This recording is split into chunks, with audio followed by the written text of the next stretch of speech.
오늘 예배 오신 모든 분들에게 하나님 주신 은혜와 평강이 충만하기를 기원합니다. 이 세상에 가장 영광스러운 것은 교회입니다. 왜냐하면 교회는 그리스도의 몸이기 때문에 그렇습니다. 천지 만물은 말씀으로 창조를 했고 인간을 흙으로 만들었지만 교회는 주님이 직접 몸짓고 피 흘려 세운 기관이기 때문에 가장 거룩하고 영광스러운 그런 하나님의 몸인 것입니다. 오늘 이 본문의 말씀은 스가랴라고 하는 분이 환상을 보는데 빛나는 순금등대를 봤다는 그런 얘기가 본문에 기록이 되어 있습니다. 우리가 스가랴서나 에스겔서 이러한 계시로 설명하고 해석하기가 난해한 그런 성경 가운데 하나입니다. 그러나 오늘 본문은 아주 쉽게 되어 있습니다. 왜냐하면 본문이 스스로 본문을 해석하고 있기 때문에 가장 정확한 해석을 할 수 있다고 생각합니다. 여기에 등대는 하나님의 교회를 말씀하는 건데, 그러므로 하나님의 교회는 참으로 빛이 나고 영광스럽게 되어야 된다. 그러한 의미가 이 속에 있는 것입니다. 하나님 앞에 교회를 통해서 예배를 드리고, 교회를 통해서 기도하고, 또 교회를 통해서 은혜를 받고 구원을 받고, 또 교회를 통해서 하나님 나라가 확장이 되기 때문에 하나님의 교회는 우리 하나님이 가장 아끼시는 하나님의 몸이요 귀한 것입니다. 이 귀한 교회가 사명을 다하려면 어떻게 해야 될 것인가? 오늘 본문이 말씀하는 내용을 소개하고자 합니다. 첫째는 하나님의 교회는 빛을 비추이는 등대가 되어야 된다. 오늘 2절에 보면 스가랴가 본 환상은 빛나는 순금 등대였습니다. 등잔대라고 하는 것도 나오고 또 촛대라고도 하는데 그건 교회를 상징합니다. 요한계시록 1장 20절에 보면 일곱 별은 일곱 교회의 사자요, 일곱 촛대는 일곱 교회라 그렇게 예수님이 말씀을 했습니다. 교회를 등대로 촛대로 비유하는 것은 바로 교회는 빛을 비추어야 된다는 그런 의미입니다. 예수님 말씀하시기를 산상수훈에서 마태복음 5장에 너희는 세상의 소금이요 빛이라고 말씀했습니다. 그 원래 그 원문을 기록을 보면은 너라고 하는데 강조가 있습니다. 정치가, 경제가, 유명한 군인들, 철학자가 세상의 소금과 빛이 되는 것이 아니라 참으로 보잘것이 없어 보이는 어부들이요 초라한 갈릴리 촌사람 12제자를 향하여 주님 말씀하시기를 너희가 세상의 빛이요 너희가 세상의 소금이라고 그렇게 말씀을 하신 것입니다. 중요한 것은 순서인데요. 소금이 먼저고 빛이 나중입니다. 소금은 눈에 보이지 않게 조용히 녹으면서 부패를 방지하고 맛을 내게 합니다. 그리고 빛은 모든 사람에게 드러나 공개되는 것이 빛입니다. 교회는 특별히 그리스도인은 내적으로 충실하게 삶 속에서 소금처럼 녹아지고 맛을 내고 희생하고 건생하는 게 필요하고 또 겉으로 보이게 온 세상을 향하여 밝은 빛을 비추어야 된다는 것이 교회의 사명이라는 그런 말씀입니다. 오늘 우리 앞에 장로교회는 오늘 이 시대에 등대가 되어야 될 줄로 믿습니다. 하나의 촛대가 되어 빛을 비추어야 되는데 중요한 것은 세상의 빛이 되어야 됩니다. 교회는 공중에 떠 있는 것이 아닙니다. 절간처럼 산속에 있는 것도 아닙니다. 세상과 더불어 세상 속에 있는 것이 교회라고 하는 사실입니다. 그런데 중요한 것은 교회는 세상에 있지만 세상에 동아리에서는 절대로 안 되는 것입니다. 바다를 항해하는 배가 물이 필요합니다. 그렇지만 물이 배 안으로 들어오게 되면 배는 침몰을 합니다. 교회는 세상 속에 있지만 세상에 동하게 되면 교회의 거룩성, 진실 그리고 천국을 향한 길이 무너지기 때문에 교회는 세상에 있으면서도 구별되어 교회를 지키면서 진리를 파수하면서 세상을 하여 빛을 비춰야 되는 중대한 사명이 교회에 있다고 하는 사실입니다. 오늘 이 시대는 어두운 시대를 맞이했습니다. 많은 영혼들이 방황을 합니다. 길을 잃고 헤매는 것입니다. 내가 어디에서 와서 무엇을 살고 어디로 가는가 하는 철학자들의 가장 인간의 근본적인 질문을 수도 없이 하면서 그렇게 방황하는 분들이 많습니다. 특별히 이민사회에 보면은 부평초와 같이 물결 치는 대로 바람 부는 대로 그냥 시도에 휩쓸려서 왔다 갔다 하는 그런 인생들이 얼마나 많은지 모릅니다. 교회에도 바람 부는 대로 우 이렇게 하고 우 하고 특별히 우리 한국 사람들의 이 감정 주도형 그러한 생각이 많기 때문에 굉장히 단편적이고 감정에 휩쓸리고 분위기에 끌리는 그런 가운데 살아가는 분들이 많습니다. 과연 내가 가는 길이 정도인지, 내가 지금 말하고 있고 생각하는 것이 바른 길인지 이런 거 별로 생각이 없이 분위기 따라 또 많은 무리의 법칙에서 이렇게 왔다 갔다 하는 그런 상황 속에 있는 것이 사실입니다. 중요한 것은 우리는 오늘 이 시대에 똑같이 살지만은 거기에 동화되거나 빠지면 안 되면서 또 빛은 비춰야 되는, 그러니까 얼마나 큰 사명이 우리 교회에 있다는 사실을 여러분 꼭 기억하시기를 바랍니다. 별도로 교회는 빛을 잃어버리면 안 됩니다. 제가 지난번 이탈리아에 가서 르네상스의 본산지인 피렌체를 갔다 왔다고 지난번 말씀을 제가 드렸는데, 거기에 유명한 순교자 사보나롤라의 순교 현장도 보고 참 많은 감명을 제가 받고, 또 그 피렌체 뒤에 언덕에 올라가서 한참 제가 앉아 있었습니다. 이렇게 도시를 구워보니까 옛날 모습 그대로 이 세상에 이렇게 평화롭고 아름다운 도시가 있을까? 사진에도 많이 나옵니다만 현대 건물을 못 짓게 하고 옛날 건물 그대로 보존하면서 이렇게 색을 좀 로마 사람들, 이탈리아 사람들 얼마나 이런 컬러 같은 거 잘 예술에 아주 밝잖아요. 그 유명한 미켈란젤로가 나오고 마키아벨리, 단테 이런 분들을 이렇게 르네상스에 꽃을 피웠던 또 그 도시 출신들이라고 그러는데 세계 유명한 천재들이 다 나왔다 그러는데 조그마한 동네인데 우리 한국에 한 급 정도 되는 그런 강이 흐르고 뒤에 산이 있고 동네가 참 아름다운 그런 지역이었습니다. 그 르네상스를 성공시킨 메디치가라고, 이탈리아 방문 가면은 모든 분들이 가이드하는 사람 메디치를 자꾸 얘기하는데 저는 메디치가 누군지 잘 몰랐는데요. 갔다 와서 공부를 좀 했습니다. 책을 다 읽어보고 해보니까 메디치라는 사람들이 굉장히 큰 가문이었고요. 돈이 엄청 많은데 이탈리아 반도 전체를 휩쓸 정도로 주무를 정도로 돈이 많았습니다. 그분들이 르네상스 운동에 큰 역할을 감당을 했는데, 여러분 다 아시는 대로 르네상스는 옛날로 가자 이거 아니겠습니까? 그리스와 로마가 갖고 있었던 그 초기의 그 가치, 그분들의 가진 생각지혜, 그것이 너무 귀하니까 그걸 좀 새로 부활해보자 이런 거였는데, 그 동기는 마키아벨리가 말한 것처럼 1000년을 기독교가 로마를 지배했지만 변화한 게 뭐가 있냐? 과연 기독교는 필요한가? 기독교가 우리 인간에게 끼친 좋은 영향이 뭐가 있나? 계속 인간은 싸우고 분열하고 쟁투하고 계속 죄악당하게 있는데 과연 기독교의 가르침이 효과가 있는 건가? 이런 질문들을 하면서 일어난 운동 가운데 하나라고 이렇게 제가 공부를 하면서 또 들으면서 다시 한번 알게 됐습니다. 여러분, 로마 교회가 지금 우리들이 하는 교회하고 많이 달랐죠. 많은 제도, 성경과 어긋나는 여러 가지들, 이런 것들을 많이 함으로 직접 하나님을 향하여 순수한 교인들이 기도하고 좋은 연결점을 갖는데 오히려 많이 방해가 됐다. 또 다른 차원의 1517년에 일어난 마틴 루터의 종교개혁은 동일선상에서 본다면 결국은 루터는 생각하기를 정말 하나님 계시고 우리 인간이 있는데 하나님과 우리 사이의 중보자는 예수 그리스도 한 분인데 인간들이 수많은 제도와 법령과 의식과 이런 것들을 많이 만들어가지고 하나님과 우리 사이를 오히려 판결했으니까 이런 것들을 전부 개혁하자, 없애자, 그리고 새롭게 하자, 성경으로 돌아가자 했던 것이 루터의 그러한 큰 개혁적 외침이었습니다. 다 한 가지로 그 시대의 교회가 교회 사명을 다 못하기 때문에 지도자가 일어났고 많은 사람의 동료로 새로운 변화의 그러한 교회의 물줄기를 이어갔던 걸 우리는 역사를 통해서 배우게 됩니다. 사랑하는 여러분, 오늘 이 시대에 우리들이 섬기고 있는 교회, 여러분이 교회고 제가 교회예요.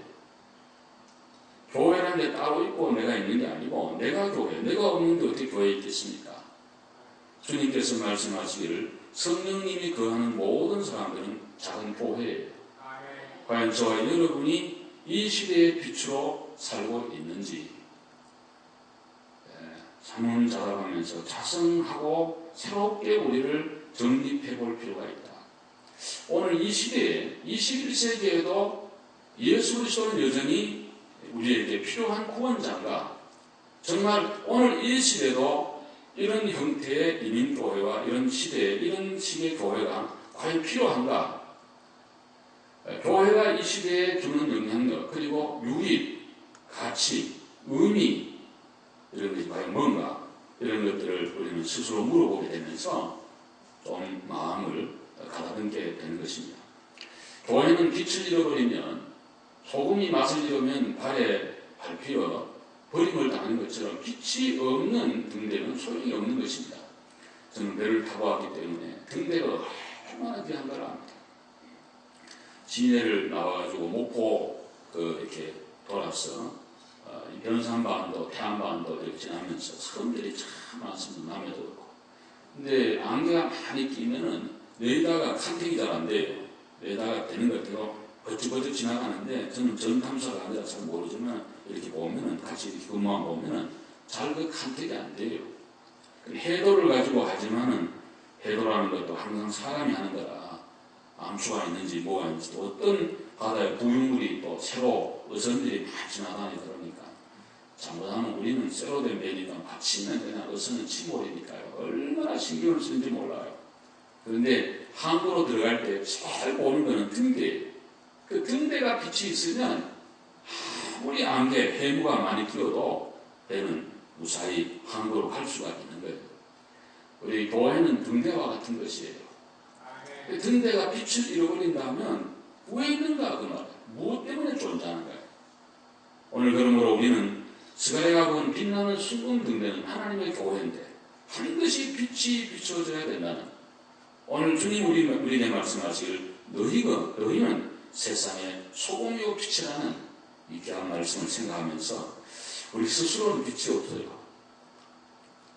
인간이 선한가 악한가는 성선설인가 선악설인가 많은 논쟁을 합니다만 성경적으로 말하면 인간은 타락이기 때문에 태어나면서부터 악한 거예요. 악을 안 가르쳐줘도 애들이 자라면서 얼마나 욕심이 많고 질투와 시기와 이런 잘못된 그런 마음이 인간의 본성에 있는가를 알 수가 있습니다. 그러므로 인간 스스로는 빛이 아니에요. 빛으로 오신 분은 예수 그리스도인데 그 예수 그리스도의 참 빛을 내 마음에 받아 우리는 반사할 뿐이에요. 전에 너희가 어둠이었더니 이제는 주 안에서 빛이라. 빛의 열매는 모든 착함과 의로움과 진실함에 있느니라. 우리가 빛을 비춘다는 것은 무슨 여기 전기불을 켠다는 게 아니라 교회가 착하고 의롭고 진실한 믿음의 전도의 길을 걸을 때 교회는 이 시대에 빛이 되고 등대가 될 줄로 믿습니다. 바라기는 저와 여러분이 이러한 귀한 교회로 우리 교회를 성장할 수 있기를 바랍니다. 등대의 얼마나 큰가 적은가가 중요한 것이 아니라 얼마나 빛이 있느냐 없느냐가 관건이기 때문입니다. 두 번째로는 빛으로 영광스러운 하나님의 교회의 역할을 하려면 어떻게 해야 되느냐. 오늘 본문 말씀 6절을 한번 읽어보겠습니다. 6절 다 같이 시작. 그가 내게 대답하여 이르되 여호와께서 스룹바벨에게 하신 말씀이 이러하냐. 만군의 여호와께서 말씀하시되 이는 흥으로 되지 아니하며 능력으로 되지 아니하고 오직 나의 영으로 되느니라. 아멘. 여기 2절 이하에 순금등대가 있고 감람나무가 있고 이런 거가 뭐냐고 이렇게 하니까 나는 그걸 모르겠습니다. 알지 못합니다. 그러니까 오늘 여호와께서 스룹바벨에게 하신 말씀이 이것은 힘으로 안 되고 능으로 안 되고 나의 영으로 된다는 그런 대답을 우리 하나님이 친히 스룹바벨에게 해주었습니다. 이 스룹바벨이라는 분은 바벨론 포로에서 돌아와 이끌어왔던 지도자였는데 총독이었습니다. 그러니까 그 시대에 큰 최고의 지도자였어요. 스가랴가 본 환상은 그거예요. 등잔이 크게 하나 있고 양 좌우에 두 감람나무가 있고 그리고 왜 등잔들이 있었다. 이 감람나무는 과연 뭡니까? 이렇게 물으니까 오늘 이 자리에 있습니다만 4장 14절에 보시면 기름 부음 받은 자 둘이라고 말씀했습니다. 성경 스스로가 잘 설명했습니다. 이 두 사람은 대제사장 여호수아와 수룹바벨을 말씀한다고 그렇게 우리가 이해하면 되겠습니다. 등잔이 있는데 그 등잔에 빛이 나려면 감람나무에서 감람류 기름이 흘러 들어가야지 등잔이 빛이 난다는 그런 말씀이에요. 그 흘러간다는 의미가 뭐냐? 오늘 성경이 말하기를 그것은 힘으로 능으로 되는 것 아니고 하나님의 성령으로 된다는 그런 말씀입니다.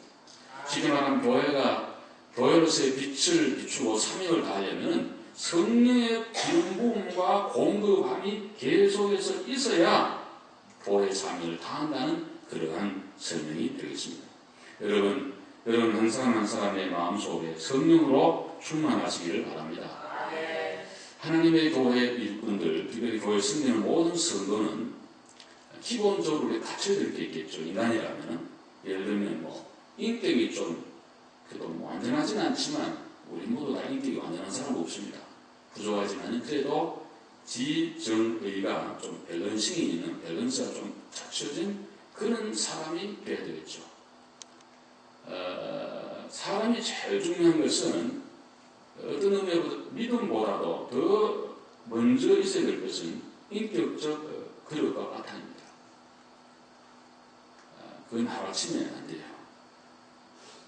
우리가 믿음은 후천적으로 하나님 주신 선물입니다. 그것은 내 인격의 좌수에 그 믿음이 얹혀지는 거예요. 그렇기 때문에 기본적으로 갖고 있는 성품, 성격, 어떤 가문의 어떤 흘러오는 어떤 그 유전적 어떤 그 성품들, 성격 이런 것들이 있는 그 위에 선물로 하는 믿음을 우리에게 주신 거예요. 그래서 그 기본적인 그거 참 중요해요.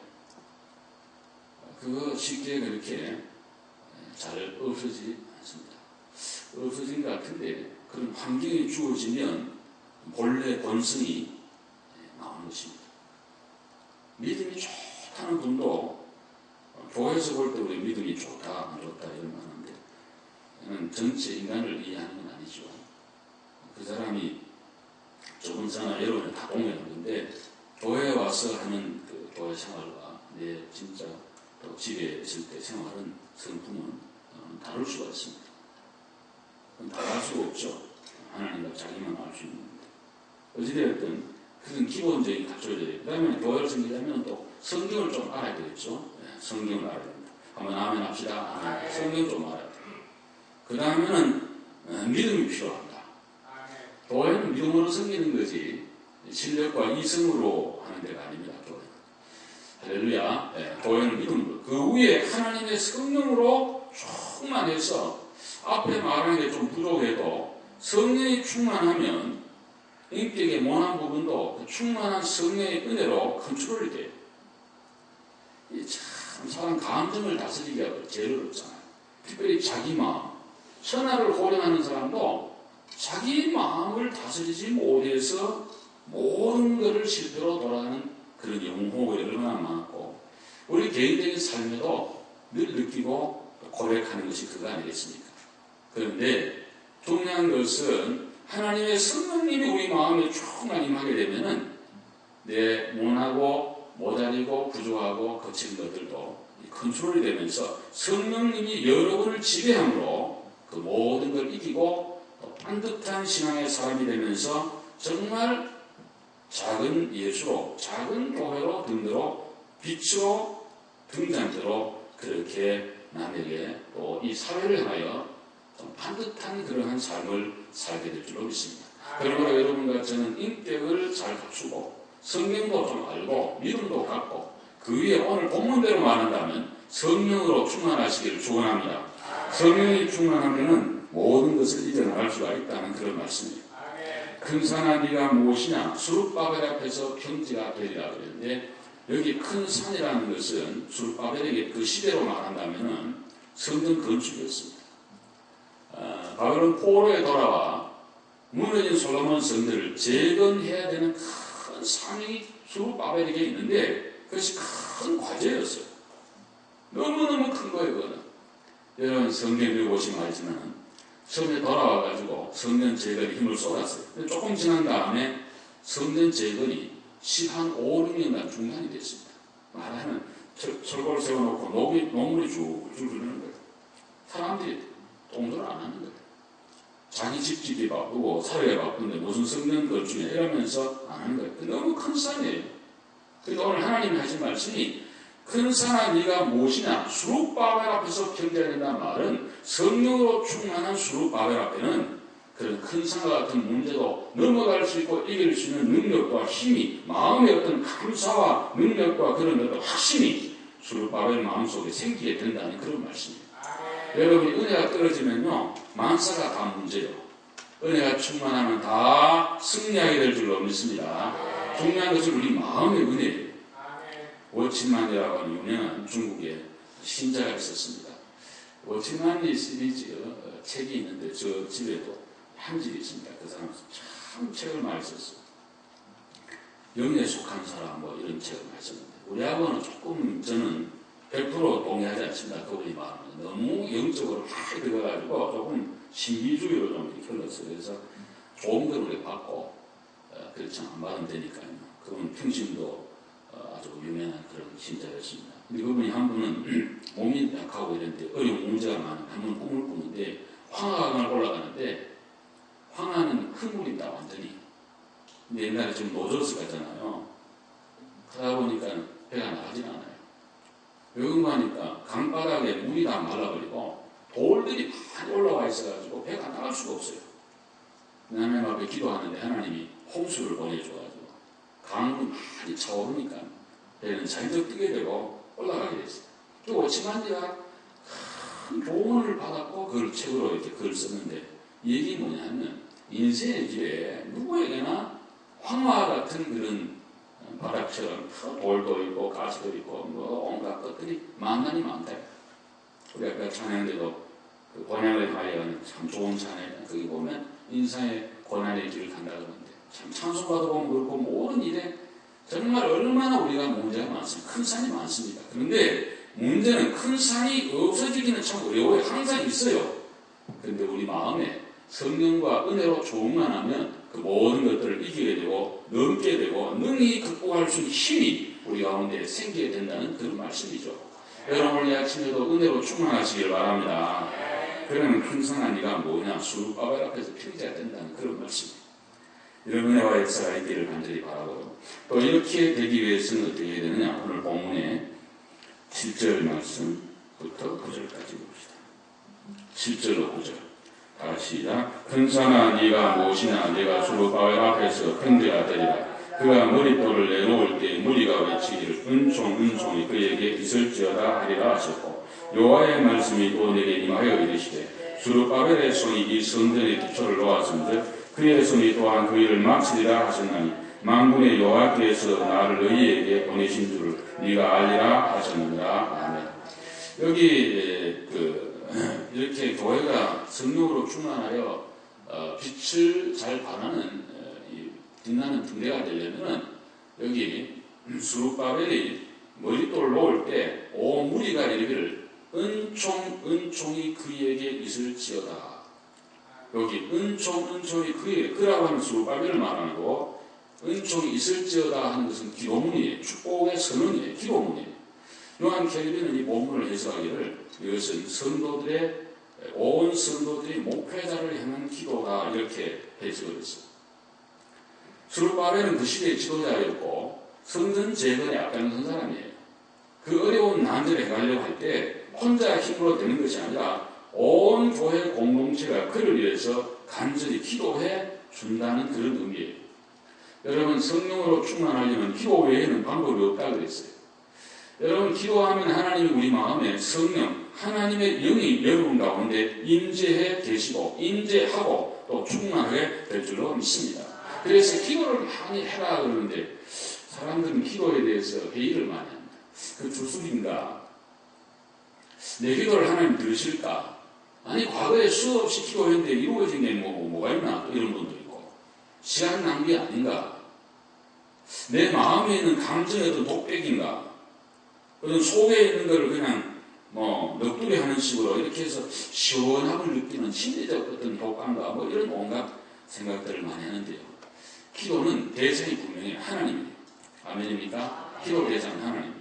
만예배 때, 또 수요 때, 대배기도 할 때 우리는 물론 사람도 있고 한 사람도 되지만은 대상은 하나님이니까요. 너무 사람 의식에 살 거 아니에요. 하나님 바라보고 기도하면 돼요. 아멘입니까? 그러면은 진실한 마음과 믿음 가지고 기도하면 돼요. 얼마나 문장이 화려한가, 미사여구를 잘 쓰는가, 수필처럼 읽으면은 좋은 문장이 많이 나오겠죠. 없겠죠. 물론 그 들으면 좋죠. 그렇지만 꼭 그거보다는 더 중요한 것은 진실한 믿음과 간절함과 하나님을 정말 의식하면서 내 기도를 들어줄 걸 믿고 기도하는 그 믿음의 자세는 더욱 중요한 거예요. 하나님 우리 모든 기도를 들어주신다고 약속해 주셨고 들어주셨습니다. 저는 수많은 기도에 응답이 있었고요. 응답도 내가 기도한 것보다 아마 10배, 100배로 더 많이 그렇게 주셨습니다. 하나님의 큰 은혜와 역사는 기도를 통해서 이루어지기 때문에 오늘 본문에 여러분 참 말씀하죠. 교회는 등대다 비춰져야 된다. 그러려면 기름 필요한 건 성령입니다. 그것이 있게 되고 이루어지려고 하면 그 등대가 세워지려면은 기도자도 중요하지만 온 교회는 합심해서 그걸 위해서 기도해야 된다. 이건 가르침이에요. 한번 아멘 합시다. 아멘. 그럴 때 하나님의 역사는 반드시 일어나게 된다는 그런 말씀입니다. 전쟁터에서 제일 중요한 사람은 지휘관입니다. 지휘관이 죽으면 그건 다 무너지는 것입니다. 그 로마를 가게 되면 또 항상 들어보는 그 칼타고의 한니발 얘기가 또 나오더라고요. 그래서 옛날에 아마 그런 영화도 있었던 걸 저는 생각하는데 한니발 장군이 얼마나 유명했습니까? 그래서 지중해 패권을 갖고 있었고 시실리아 섬을 이제 서로 차지하려고 전쟁을 이제 붙게 되는데 시실리아 섬 원래 절반은 칼타고 절반은 그리스 사람들이었다는데 이 사람들이 이걸 다 먹으려고 그러니까 이탈리아 사람들이 아니 이따가 우리가 바로 발밑에 그 시실리아 해협이 한 4km밖에 안 된다 그러는데 좁은 데는 바로 이탈리아 반도 붙은 거나 마찬가지인데 되느냐가 전쟁을 하려고 그러니까 한니발이 너무 유명하니까 어떻게 하겠어요? 그래서 지구전으로 가자 이런 한니발이 알프스를 넘어 코끼리 가지고 왔다는 그 유명한 그런 얘기 있잖아요. 그래가지고는 전쟁을 하는데 그때 한니발이 28살이야. 애송이야. 근데 원체 명장이야. 이길 길이 없는 거야. 지구전으로 밖에 안 되고 그래서 뭐 십수년을 전쟁을 계속으로 그 이탈리 본토에서 하는데 한니발이 하나 착각한 게 있는데 뭐냐면 자기가 들어가면 그 로마 주위에 있는 이탈리 주위에 있는 나라들이 자기를 동조하지 않을까 그런 생각을 했는데 그게 안 됐다는 거예요. 왜 그런가 하니까 로마는 동화 정책을 잘해서 얼마나 간용을 베풀고 잘 해놨는지 절대로 안 움직이더라는 거예요. 결국은 어떤 젊은이 하나가 일어나가지고 스피키오라고 하는 유명한 젊은이가 하나 일어나가지고 한니발이 했던 그 모든 전법을 그대로 카피를 해가지고 전쟁을 해서 결국 한니발이 죽음으로 그가 패함으로 이탈리아한테 승리를 거두게 되고 지중해 패권을 차지하면서 지중해가 우리 바다다 이렇게 할 정도로 나갔다는 그런 유명한 얘기가 남아 있습니다. 한니발 한 사람으로 인해서 전쟁에 승리를 거두다가 그가 죽음으로 모든 것이 끝나고 말았다는 그런 얘기입니다. 여러분 지도자는 너무나 중요합니다. 성경에 보시면 목자를 치는 양들은 흩어진다고 얘기하고 있습니다. 교회는 참 신기하게도 바보 같지만 어리석지만 목사가 있어야지 교회가 됩니다. 목사가 무슨 필요했나 우리끼리 해보자. 그런 교회 2000년 역사에 된 일이 없습니다. 그래서 중요한 것은 목사나 또 교회 장로님들이나 지도자들이 성령과 지혜가 있고 반드시 해야 될 뿐 아니라 온 교회는 지도자들을 위해서 많이 기도해 주셔야 됩니다. 그래야지 하나님의 교회는 든든하게 서고 승리하게 될 줄로 믿습니다. 오늘도 예배 오신 여러분들이 저를 위해서 많이 기도해 주셔야 될 줄로 생각합니다. 미국에 있는 학교가 공립학교에서 기도가 돌아오고 있다 이렇게 그렇지 않은 신문에 보도한 걸 제가 읽어봤는데요. 1962년도 케네디 시대에 일어나는 대로 학교에서 종교를 가르칠 수 있지만 종교 행위는 안 된다 이렇게 대법원 판결로 결정이 됐습니다. 50년이 지났는데요. 50년 동안 그렇게 해보니까 미국이 제대로 안 된다 이거예요. 지금 애들이나 뭐 사회가 제대로 안 되니까 다시 옛날로 가는 것이 좋겠다. 법으로 어렵지만은 가능하면 학교에서 기도도 하고 성경도 가르치고 이렇게 가야 된다 하는 게 오늘의 복고풍이 일어나는 것이 미국의 지금 현실이라고요. 너무 저는 그런 얘기 읽을 때마다 참 좋아요. 여러분 앞에 지금 뭐 문제가 있습니까? 교회 우리가 뭐 이렇게 부흥하고 뭐 해야 된다 그런 얘기만 합니다. 뭘 우리 해결했습니까? 여러분 전도회나 또 구역이나 뭐 제지구에 누구든지 성경대로 하면 되는데 기도하면 우리 하나님께서 생각 밖에 길을 열어 여러분이 그렇게 고민하는 모든 문제들을 우리 하나님은 기도의 능력을 통해 해결해 주실 줄로 믿습니다. 우리 하나님께서 마라의 쓴물도 기도하는 모세를 통해 나무를 발견하게 하시고 아말렉도 기도하는 모세와 아론과 훌을 통해 여호와 니시 승리의 깃발을 꼽도록 하나님은 역사해 주신 줄로 믿습니다. 우리 교회의 모든 성도들이 기도의 불이 붙어나기를 주의 이름으로 축복합니다. 축복합니다. 기도를 많이 하는 그런 교회가 되어서 승리의 귀한 영광의 승리의 깃발을 우리가 꼽아야 될 줄로 믿습니다. 은총 있을지어다 이 말은 축복하는 거예요.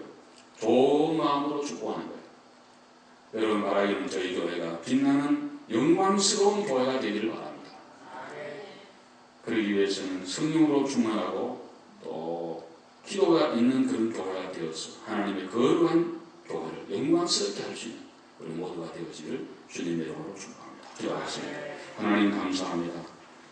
우리들의 성경교회 특별히 우리 한 사람 한 사람 나 자신부터 빛나는 순금 등대와 같은 그러한 그리스도인들이 되게 해 주옵소서. 내 지혜, 내 똑똑함으로 빛이 나는 것이 아니라 성령으로 충만하면 된다는 성령 충만한 기도밖에 길이 없다고 말씀했어. 하나님이여 우리 모두가 내 한계를 인정하고 무능을 고백하면서 주님 앞에 무릎 꿇고 가정의 일이든 자녀의 일이든 사업의 일이든 건강 문제든 특별히 교회 일이든 무엇든지 하나님 앞에 진실한 믿음과 마음을 가지고 기도하는 그런 모든 앞에 성도님들이 되게 해 주소서. 이 마음이 모여 하나님의 귀한 교회를 잘 이루고 빛이 있는 빛을 비추는 그러한 등대와 같은 오늘 이 시대의 귀한 빛나는 순금 등대와 같은 교회가 되게 해 주옵소서. 예수님 이름으로 기도드립니다.